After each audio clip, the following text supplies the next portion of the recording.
Okay, so in this session, I am going to take a look at mold in sunflower shoots. And this is sort of a general look at mold in crops. And I'm going to talk about a couple of the main issues that cause mold, and then kind of give you an analysis of what is likely the case with my crop here. So mold is a challenge that a lot of growers have. It comes up a lot, not just with sunflower, but with a lot of crops. And my experience is that there's four main reasons we're seeing mold in our crops. So I'm going to talk about those. I'm going to talk about which one of those or which ones of those apply here. And then I'll talk a little bit about basic solutions. So the four main reasons we see mold in our crops. First one, poor airflow. So I talk about airflow a lot, not just during the germination stage, but also during the growth and greening up stage. And this is an important concept, not just in microgreens, but in almost all crops. If you plant your vegetable crops too densely, you're more likely to get mold issues. You see it in a lot of stuff. If you're doing sprouting in jars and you have too much seed in there, you're more likely to see mold issues. So it's a common thing. So airflow is really important. You can do that by having good natural airflow, which having like multiple intake valves and stuff like that, and air circulation, or just having lots of fans around can do that quite well. So my place has pretty good airflow. I've got windows open almost all the time and have a good cross breeze.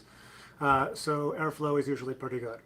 So the second reason we often see mold, and it's very closely related to the first reason, is we have a saturated soil during the germination phase. Now, when I talk about a soil being saturated, it means it is holding as much water as it possibly can, which means you've got soil and you've got water. That means there's no space for any air, any other gases, and so you're likely to get pathogens because of that. You're going to get anaerobic conditions without oxygen, and a lot of pathogens thrive in those conditions. So it's related to airflow in the sense that we're actually talking about the airflow within our soil, not the atmospheric airflow that we regularly think about. So that's the other one that's very closely related. Third reason is having a soil mix with too much organic matter. Now, in organic production, we talk a lot about the importance of organic matter in a healthy soil, and it does apply with microgreens as well, but the soil management and the soil system is very different in a microgreen system than it is in a ground-based system. So you want a little bit, or I have had good success with having organic matter in my soil mix, though it's not crucial. However, when I have increased that organic matter soil in my mix multiple times, it's happened, my mold likelihood goes up. So I usually aim for about 5% by volume of my soil mix to be organic matter. So it seems quite low, but that is definitely sufficient. The fourth reason for getting mold on your crops is poor sanitation. And that would mean not cleaning trays, not cleaning your watering trays, things like that. This is something that maybe you see less in a commercial system because ideally you've got a good sanitation program, and often don't see much in a home system because there's just not, you're only doing a few trays, and if you're washing things here and there, it's usually pretty good. So in my case, I've got a tray of sunflower here, which you may be wondering about, and it's just a god-awful tray of sunflower. I uncovered it a day early. There was mold on it in the early stages of germination. I did give it some sprays with hydrogen peroxide, but this is my third tray of sunflower in a row to have mold on it. And so part of the lesson there is no matter how much experience you have, it's still possible to get mold in your trays. It's still possible to have a crop that fails. And believe me, I've grown lots of trays and they fail all the time. And this tray in particular is part of an experiment series I'm doing where this will also be posted. So these are actually broken up into 12 different segments and they have different sowing rates here. And so part of the experiment is looking at how disease is influenced by sowing rate, but I could see right away that the mold was across all of my different sowing rates here. So I'm not going to spend a lot of time trying to collect data, give everything a rating, and then determine which sowing rate is more likely to get mold, because I find they actually all are getting about the same amount. So I'm just going to make an adjustment here. And so this being my third tray in a row, I've got to step back and go like, what's happening here? Usually the issue with mold, probably the most important thing is there's too much water in the soil. And in a couple of cases, I think that was definitely what was happening here. Because it's a soil mix I've used a lot and not had mold, I don't think the organic matter content in the soil is the issue. So in this one, I did try to take the watering back a little bit. I didn't use a heating pad for this, so it was less warm there, which actually creates even better conditions. But I still got mold.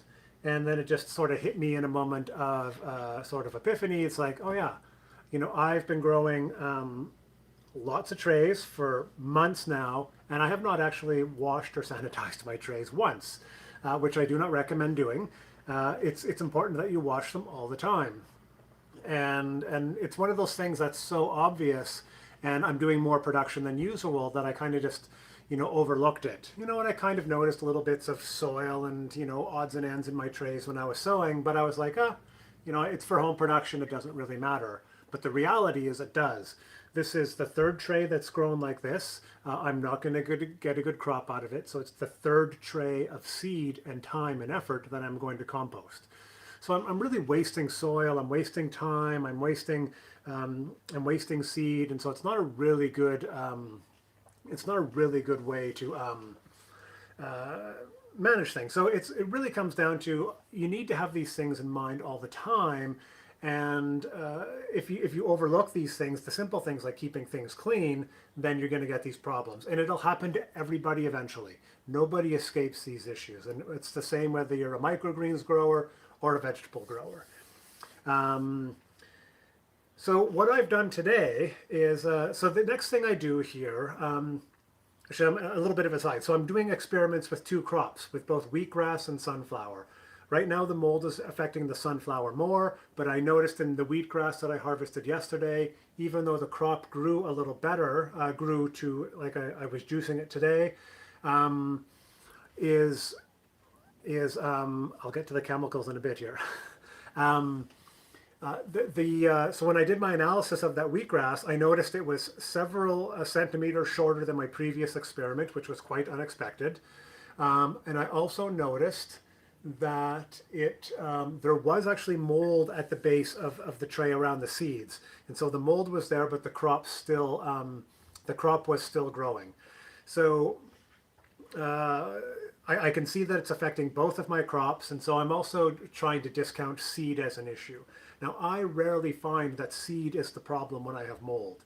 There's certain types of molds I see. There's this green mold I see on sunflower that sometimes comes in with a new batch of seed, and it usually goes away with a few weeks of growing as whatever microbes are in that came with that seed sort of get adapted to the ecosystem within your growing area. So in this case, I don't think it's the seed because it's a seed I've been growing with a lot as well. So I've really eliminated it to poor sanitation. I'm seeing it in both my sunflower and my wheatgrass. So there's about 5 sources now of where this mold and issues could be happening. So one is my growing trays in particular. So what I did already today was I washed all my trays in very hot soapy water, rinsed them really well, and gave them a spray with hydrogen peroxide. And I'll come back to using hydrogen peroxide in a minute. I let them sit for a while with the peroxide in it. I just let them dry, so it actually gets a lot of exposure. These are the trays that I do my watering in if I want the water from below. These I have yet to do it, but the next thing I'll do is I'll wash and sanitize these at the same time. And then in my system itself, I've got some trays down here that I use to bring my crop closer to the light. So those need to be washed and sanitized. And then my heat mats, and you can see there's a bunch of debris on there. So there's all these places where the mold and bacteria and all this stuff can sit and continue to live. And then of course my shelving as well. So this will all get washed and sanitized. The shelf will get sprayed down with hydrogen peroxide. So let's talk a little bit about, so hopefully that's a good overview of why we're getting disease potentially. And it's often a combination of those factors. It's poor sanitation and you're overwatering, or it's you're overwatering and it's poor airflow, or you try a new soil mix and you add too much organic matter. There's all sorts of things. It's always possible it's the seed, but generally I find if you're getting from a good seed source, that's not the case. So you've got multiple choices with sanitation. And the two ones that are talked about the most in the microgreens world are hydrogen peroxide and just household bleach. Now, household bleach is very effective, it's very inexpensive, it's very easy to find, but it's also very, very intense. And so a lot of people move away from it because they don't want that strong of a chemical to be around their food, even though there are approved application rates for directly for seed, directly on crops as well. A lot of people lean towards hydrogen peroxide.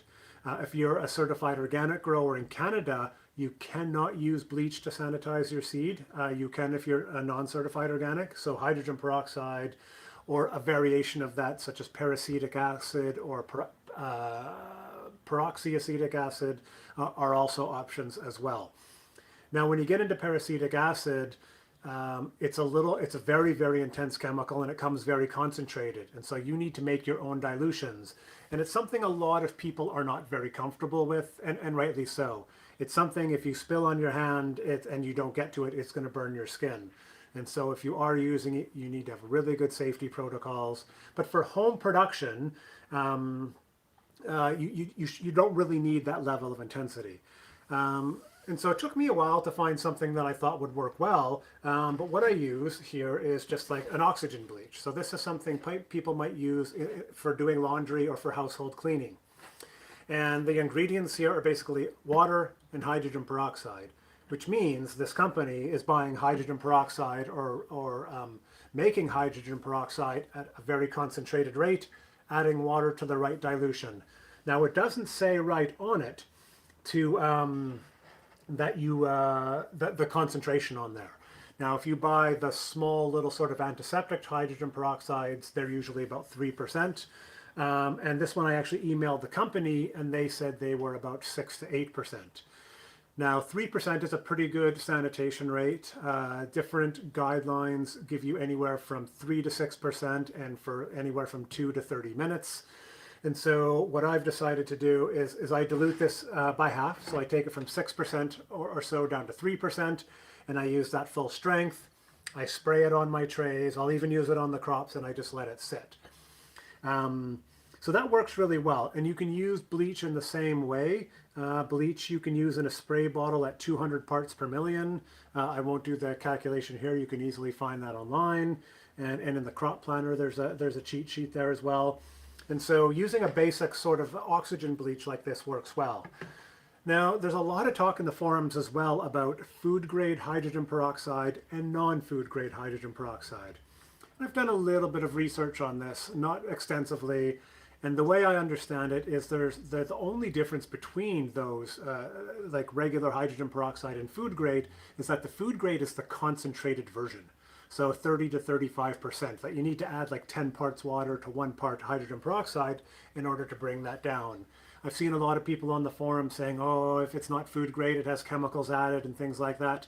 I've not come across any evidence of that. I don't see those ingredients on a bottle. This, you might find something that has a scent added to it, and that's something I wouldn't use. But at this point, as far as I can tell, food grade hydrogen peroxide is the concentrated version, which you need to dilute yourself and you need to be careful about. So yeah, 29%, anything super concentrated is basically it. But the 3% hydrogen peroxide you get at a pharmacy is not, it's just hydrogen peroxide. So I've got a few sources lined up to kind of get a really good summary of that. I just haven't had the time to dig into that deeper. Now the idea of using bleach, so there's a question there about, okay, so trays and holes. I always use trays with holes.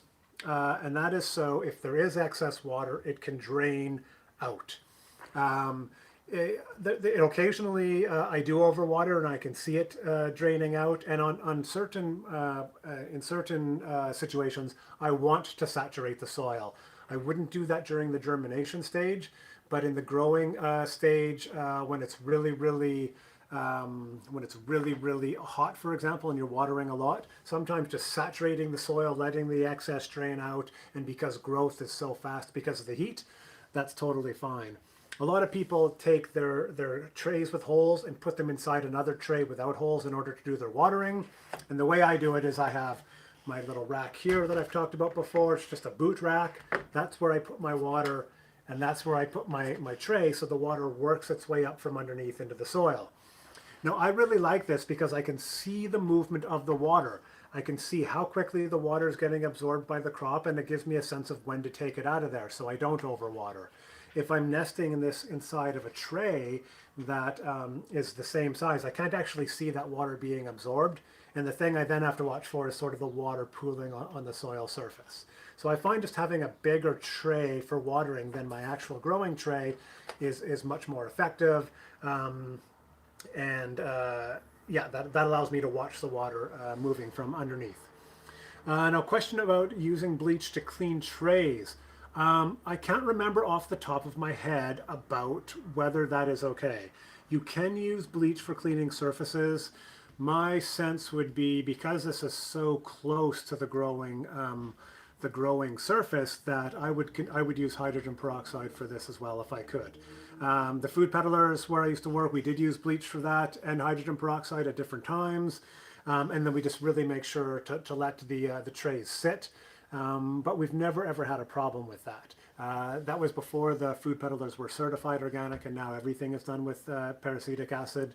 But yeah, that you would have to look with your certifier, and you'd have to look on the standards. I just can't remember it off the top of my head. That might also vary a little bit by country. So there are equivalency agreements between Canada, the US, several European countries, Japan. So all their standards are considered equivalent, but there might be slight variation. So one might allow that while one might not. But usually that stuff is fairly consistent. So you'd want to check your own standards there. So that is an overview here. So now what I do in order to test my theory that I've done poor sanitation is I just actually grow another tray now that I've actually washed and sanitized everything. So this tray, I'm going to get rid of it. I'm going to just compost it. It's unfortunate waste. I'll finish washing and sanitizing these trays and my benches and everything here, and then probably tomorrow I will go and sow another batch. So I'm expecting, by being very, very careful, by continuing to have good airflow, not saturating my soil, making sure I'm using clean equipment, and then not having changed my soil mix at all, and I know it's a mix, that I expect I am not going to see any mold on my next crop. That said, I wouldn't be surprised if I see a bit of mold on the next one, and then I do a second sanitizing and whatnot, and then the next one is cleaner. It sometimes happens in stages like that, but because this is such a small system and I can do a fairly thorough job, I expect a good sanitation is going to really resolve this issue. A note to add, because people were asking about this. So this seed is a seed I got from Mums Sprouting Seeds here in Canada. This is an Italian seed lot, and just from 12 years or so of growing sunflower, am never very happy with the Italian seed. Generally what I find is the Italian seed is not consistent in size, which means you get some small seed and some big seed, and you get different rates of growth. And this is something that could also potentially be a factor, because you have, like here, you have some sunflower that are growing up out of the soil and some that are still sitting on the soil surface. And as the sunflower grows up and there's more stems, it actually reduces airflow near the surface. And so if there's seeds left ungerminated or just barely germinated on the soil surface, they become more susceptible to mold as well. So it could be having that variable sized seed from the Italian seed companies is a factor as well. Once again, I have not seen a lot of mold like this, so I need to look at other things. As a general rule, yeah, I try to avoid seed lots from Italy, but a lot seem to be coming from there right now, and sometimes it's all you can get, so you've got to work with it. You could grade that seed yourself if you have the proper equipment. Most of you probably do not. So that's just, you need to kind of work with what you've got. Poorly germinated sunflowers and turning orange. I've never seen my germinated sunflowers turn orange. If you have photos of that, it may trigger a memory, but I've not seen that at all. That sounds like another type of mold or something in there. Maybe that could be particular to your system. Maybe I don't see it because where I am, that mold just doesn't exist. And it's something that's really important is, I live in the Pacific Northwest. I can see the ocean from my home. So it's a very different environment if you're living in the east along the ocean, or in central Canada or the US where it's very hot and dry, or maybe in Florida where it's very hot and muggy. Like, there's all these different climates. There's sort of local microfauna that are going to affect crops in different ways. So it could be just something that tends to be in that environment. But if you have pictures, you can send. I'll take a look at those, and maybe it'll spark something there as well. Yeah, so that's my overview on dealing with mold and trying to find remedies for that. It can be a challenge, but it's good to have all these things. So keeping those 4 things in mind: poor airflow, oversaturated soil, too much organic matter in your soil, which might be something you experience when introducing a new soil to your system, and poor sanitation overall. You could find it's possible that the seed is contributing to that if you're getting small ungerminated seed on the soil surface, but more likely it's one of those other factors. In order to resolve, something to think about with all of those is always assume poor sanitation if there's some things you can improve. So it might be that, yeah, my soil was pretty saturated, but I'm also going to sanitize everything because I'm seeing this mold, which means it might be spreading a little bit, and I want to do everything I can to contain it, even if I've solved any airflow or saturated soil issues. So yeah, some insights into molds, dealing with them on sunflower. It does apply to lots of crops, but over time you'll find different crops respond differently to different things. So really just keep an eye on all that over time, and hopefully with each of your crops you find the thing that works for them. So stay tuned for the follow-up on this, and hopefully my next tray of these is beautiful so I can show them on screen without being embarrassed. And yeah, keep an eye out for some more stuff coming soon.